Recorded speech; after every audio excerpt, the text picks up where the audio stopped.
Hi, I'm Emily at Geospatial Insight, and I'm going to show you how to customize part of the ribbon in ERDAS Imagine to save your spatial models as a custom button.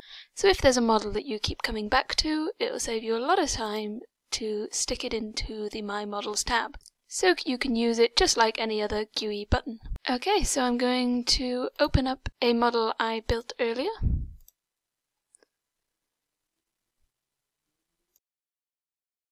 Here we go, so this just subtracts two height models from each other to provide an image of gain in that height model and loss. So the first step you need to do is add port inputs to prompt the user when you need to change inputs in the model.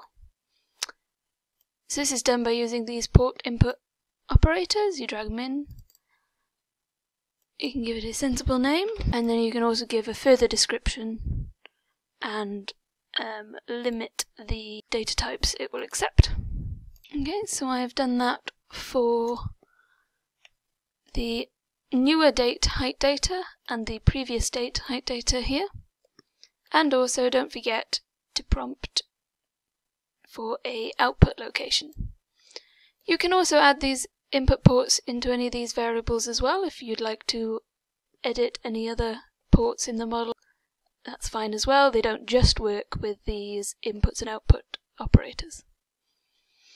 I've also got a preview here because we can just run to preview even when it's made a button in the My Models tab.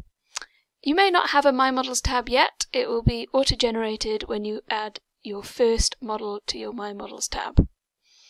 One last thing, you may want to remove your directories from these values here, then save your model, if you don't want the user to be prompted for those directories each time. Okay, so I'm going to click Add to My Models. Give it a good display name that will be descriptive and you'll know what that model does next time. And you can also customize the icon. The generic icon it will use is this sort of submodel icon. But you can also pick any from the model folder, which you can have a look at in this location if you've installed your Imagine in the default. Okay, I'm going to click OK here. And now we have this model here in the default general group. These bits down below are called groups. And now if I click this button, prompts will pop up. Let me just close the model in here. Click it again. And there you go. So I could just run this to preview now. And this doesn't actually run out any data because it's just doing it in memory.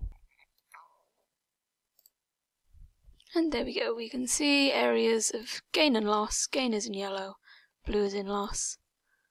You can also see where buildings have been added or removed. An extension there probably. And so there you go. And now anytime I go to My Models tab, I can just reuse that button. If you right click anywhere on a button in the ribbon, you can use this Customize Ribbon interface. And now if we go to the custom type, we see our My Models tab here. This is our general group. We can add a new group or change the group name. So you can also add any other buttons from Imagine into this group as well. All this customization is really useful if you want to build a custom workflow with just the buttons you need. And you can also save that as a layout to send to other people. And to save it as a layout, go save layout as. Great, thank you for listening, and I hope you enjoyed learning how to customize Imagine.